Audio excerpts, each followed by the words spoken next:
नमस्कार, स्वागत है आप सब लोगों का इम्प्लीमेंट टेक्नोलॉजी सीरीज़ के अंदर। आज हम बात करेंगे एक स्पेशल उपकरण, उसका नाम है disc plough. Disc plough MB plough के अतिरिक्त स्पेशल कामों में या स्पेशल सिचुएशन में बहुत ही कारगर होता है। जैसे कि पथरीला ज़मीन है या मिट्टी बहुत चिपचिपा है जहाँ पे एमबी प्लाव काम नहीं कर पाता है, उस स्थिति में डिस्क प्लाव बहुत ही कारगर होता है। तो आइए इस उपकरण को करीब से जानने की कोशिश आज हम करेंगे। तो ये जो उपकरण है ये माउंटेड टाइप उपकरण है, क्योंकि इसकी 3 पॉइंट लिंकेज में जो माउंट होती है, टॉप लिंक यहाँ माउंट होती है और लोअर लिंक यहाँ नीचे 2 पिन दिए गए हैं, यहाँ से ये माउंटिंग हो जाती है। इस उपकरण में इसको मेन फ्रेम कहा जाता है और नीचे यहाँ जो वर्टिकल बीम लगी हुई है इसको हम बोलते हैं स्टैंडर्ड। हर स्टैंडर्ड पे एक डिस्क माउंटेड है। तो यहाँ पे देख सकते हो 1, 2 और 3 स्टैंडर्ड है और 3 डिस्क लगे हुए हैं, इसलिए इसको कहा जाता है 3 डिस्क फरो वाला प्लाव। इसकी जो बनावट है 26 इंच का डिस्क है, 3 इंच तक तवे की डिज़ाइन में बनाया हुआ है। ये जो डिस्क है 14 इंच तक मिट्टी को ज़मीन में काटता है और मिट्टी को पलटाता है और मिट्टी के बड़े ढेर को काटता भी है। रिक्वायरमेंट के हिसाब से डिस्क की बनावट उस हिसाब से बनी हुई है।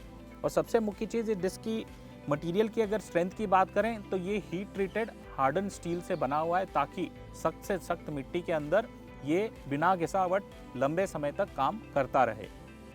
और ये देख सकते हो डिस्क के सामने एक लंबी सी बीम लगी हुई है, इसको हम बोलते हैं स्क्रैपर।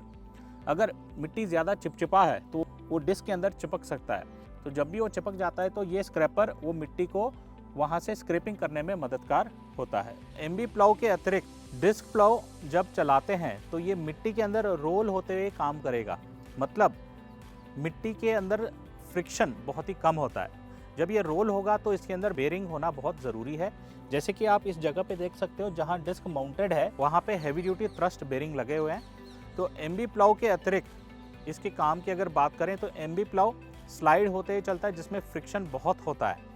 जब डिस्क रोल करता है तो फ्रिक्शन बिल्कुल नहीं होता और ये बेरिंग उस काम के लिए बहुत ही मददगार होता है डिस्क के लिए। यहाँ पे आप देख सकते हो ये 3 डिस्क वाला प्लाव है और 26 इंच के बड़े डिस्क है। तो विड्थ ऑफ कट की अगर बात करें तो ये 28 इंच से 34 इंच तक ये विड्थ ऑफ कट का काम करेंगे। पीछे की तरफ आप देखोगे एक फरो व्हील की सुविधा भी दी गई है।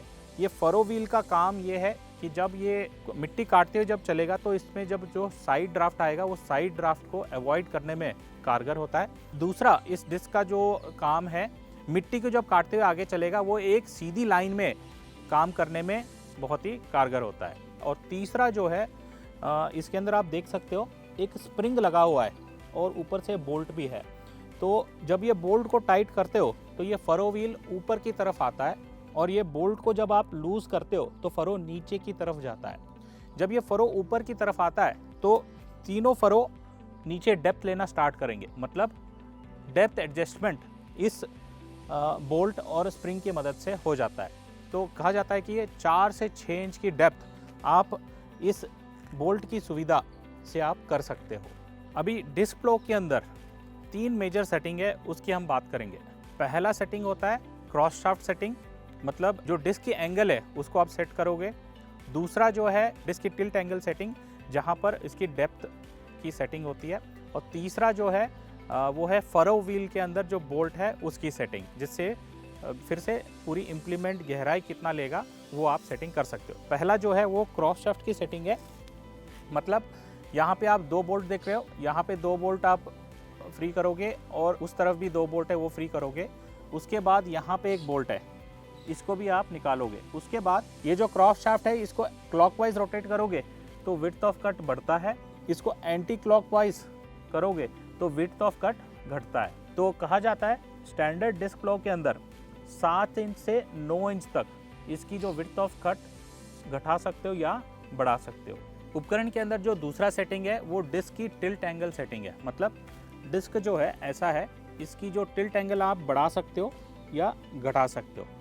टिल्ट एंगल बढ़ाने से मतलब समझ लो ये 15 डिग्री पे है, आप इसको 25 डिग्री पे अगर कर दिया तो क्या होगा, डिस्क का जो नीचे का जो एंगल है वो आगे की तरफ आ जाएगा, तो डिस्क की पेनिट्रेशन बढ़ जाता है और डिस्क पे ड्राफ्ट भी उसी प्रकार से बढ़ जाता है। जब ये वापस 15 डिग्री पे आ जाता है, मतलब डिस्क की पेनिट्रेशन कम हो जाती है, डिस्क पे लोड कम हो जाता है। तो मैक्सिमम डेप्थ की अगर बात करें तो ये 26 इंच का जो डिस्क है ये 14 इंच तक गहराई ले सकता है। तीसरा जो मेजर सेटिंग है वो डिस्क फरो के अंदर है, मतलब डिस्क फरो के साथ जो ये स्प्रिंग और ये स्पेशल बोल्ट लगा हुआ है, इससे आप टाइट करने से डेप्थ या गहराई बढ़ता है और जब इसको लूज़ करते हो तो ये गहराई घटता है। जैसे कि कहा जाता है कि 4 इंच से 6 इंच की डेप्थ की सेटिंग यहाँ से भी हो जाता है। ये प्लाउ को ट्रैक्टर के साथ चलाते समय अगर ट्रैक्टर में आपको हैवी ड्राफ्ट महसूस हो रहा है तो आप 3 चीज़ें सेटिंग में चेक कर सकते हो। पहला, इसकी जो विड्थ ऑफ कट है, क्रॉस शाफ्ट की सेटिंग बढ़ा या घटा सकते हो। दूसरी, डिस्क की जो टिल्ट एंगल की सेटिंग है वो 15 से 25 डिग्री की सेटिंग है, वहाँ आप सेटिंग चेंज कर सकते हो। और तीसरा, जो फरो डिस्क के अंदर जो बोल्ट लगा हुआ है इसको टाइट या लूज़ करते हुए इसकी डेप्थ की सेटिंग भी आप कर सकते हो और ड्राफ्ट को कंट्रोल में ला सकते हो। दूसरा, ट्रैक्टर के साथ ये उपकरण चलाते समय अगर आपको पेनिट्रेशन मतलब गहराई कम मिल रहा है तो क्या करना है, उसके लिए आपको पहला चेक करना होगा डिस्क की एंगल। डिस्क की एंगल अगर ये 15 डिग्री पे लगा हुआ है उसको आप 25 डिग्री पे ले आओ, मतलब ये वाली नॉच पे लगाओ, जिससे क्या है इस डिस्क की पेनिट्रेशन बढ़ जाती है। दूसरे सेटिंग जो पेनिट्रेशन को बढ़ा सकता है वो है फरो डिस्क के अंदर जो बोल्ट लगा हुआ है इसको आप टाइट करो, जिससे पेनिट्रेशन बढ़ जाता है। अभी हम बात करेंगे टाइप्स ऑफ डिस्क प्लाउ। तो यहाँ पे आप देख सकते हो ये 3 फरो वाला डिस्क प्लाउ है और जो डिस्क की डाया जो है वो 24 इंच है, मतलब ये 50 से 60 HP वाले ट्रैक्टर आराम से इसको चला सकते हैं। उसी प्रकार से आप यहाँ देख सकते हो ये है थोड़ा बड़ा डिस्क प्लाउ, 3 फरो वाला ही है, मगर इसकी जो डिस्क की डाया जो है वो 26 इंच की है। ये भी जो प्लाउ है वो 50 से 60 HP वाले ट्रैक्टर आसानी से इसको चला सकते हैं।